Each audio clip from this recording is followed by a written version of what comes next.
ನಮಸ್ಕಾರ ವೀಕ್ಷಕರೇ, ಬೆಂಕಿ ಇಲ್ಲದೆ ಹೊಗೆ ಆಡಲ್ಲ ಅಂತಾರೆ. ಇಲ್ಲಿ ನೋಡಬಹುದು ನೀವು ಕ್ಯಾಪ್ಸೂಲ್ ಬಂಕರ್ಗಳು ಬಂದಿದೆ. ಈ ಕ್ಯಾಪ್ಸೂಲ್ ಬಂಕರ್ಗಳು ಏನಂದ್ರೆ ಸಣ್ಣ ಸಣ್ಣ ಬಂಕರ್ಗಳು. ಎಮರ್ಜೆನ್ಸಿ ಸಿಚುವೇಶನ್ ಅಲ್ಲಿ ಹೋಗಿ ಅವರು ಸೇಫ್ ಆಗಿ ಅದರಲ್ಲಿ ಉಳ್ಕೊಳ್ಳೋದಕ್ಕೆ ಏನೇನು ವ್ಯವಸ್ಥೆ ಬೇಕೋ ಅಂತದನ್ನ ಫಾರಿನ್ ಕಂಟ್ರಿಗಳಲ್ಲಿ ತುಂಬಾ ಜನ ಮಾಡ್ಕೊಳ್ತಾ ಇದ್ದಾರೆ. ಅದರಲ್ಲೂ ಒಂದು ಫ್ಯಾಮಿಲಿ ಬದುಕೋದಕ್ಕೆ ಏನೇನು ಫೆಸಿಲಿಟಿ ಬೇಕು.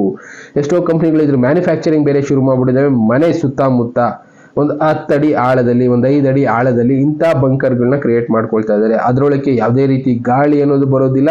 ಅಪ್ಪಿ ತಪ್ಪಿ ನ್ಯೂಕ್ಲಿಯರ್ ಬಾಂಬ್ ಏನೇ ಎಕ್ಸ್ಪ್ಲೋಡ್ ಆದರೂ ಅದರೊಳಗಡೆ ಇಂಪ್ಯಾಕ್ಟ್ ಅನ್ನೋದು ಅಷ್ಟೊಂದು ಆಗೋದಿಲ್ಲ.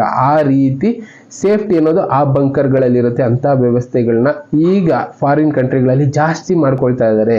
ಕಾರಣ ಎಷ್ಟೋ ಜನ ಈಗ ಹೇಳ್ತಾ ಇದ್ವಲ್ಲ, ನಾವು ಕಾಲಜ್ಞಾನ ಭಾರತದಲ್ಲಿ ಮಾತ್ರ ಹೇಳ್ತಾ ಇರ್ತೀವಿ, ಅದನ್ನ ಬಿಟ್ಟು ಬೇರೆ ಬೇರೆ ದೇಶದಲ್ಲೂ ಇಂಥ ವಿಷಯಗಳು ನಡೀತಾ ಇದೆ. ನಮಗೆ ಅರ್ಥ ಆಗ್ತಾ ಇಲ್ಲ ಅಷ್ಟೇ, ಅವುಗಳನ್ನ ನಾವು ತಿಳ್ಕೋಬೇಕು. ಬಂಕರ್ಗಳನ್ನ ಸುಮ್ಮನೆ ಎಲ್ಲರೂ ಕಟ್ಕೊಳ್ಳೋದಿಲ್ಲ. ಅದರಲ್ಲೂ ಈ ರೀತಿ ಫೆಸಿಲಿಟಿಗಳನ್ನ ಯಾಕೆ ಎಲ್ಲ ಜನ ಮಾಡ್ಕೊಳ್ಳೋ ಪ್ರಯತ್ನದಲ್ಲಿದ್ದಾರೆ ಅಂದರೆ, ಏನೋ ಒಂದು ವಿನಾಶದ ಮುನ್ಸೂಚನೆ ಅನ್ನೋದು ಆ ದೇಶಗಳಲ್ಲಿ ಸಿಕ್ಕಿದೆ. ಅದಕ್ಕೋಸ್ಕರನೇ ಅಲ್ಲಿ ಎಚ್ಚರಿಕೆ ವಹಿಸೋ ಕೆಲಸ ಮಾಡ್ತಾ ಇದ್ದಾರೆ. ಈ ರೀತಿ ಬಂಕರ್ಗಳನ್ನ ಕಟ್ಕೊಳ್ತಾ ಇದ್ದಾರೆ. ಕ್ಯಾಪ್ಸೂಲ್ ಬಂಕರ್ ಕಂಪನಿಗಳು ಕೂಡ ಶುರು ಆಗೋಗಿದೆ.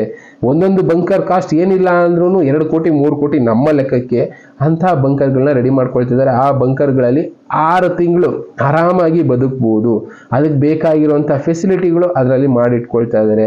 ಅನ್ನ ಆಹಾರ ಯಾವುದೇ ರೀತಿ ಕೊರತೆ ಇಲ್ಲದೆ 6 ತಿಂಗಳು ಬದುಕಬಹುದು ಮನುಷ್ಯರು.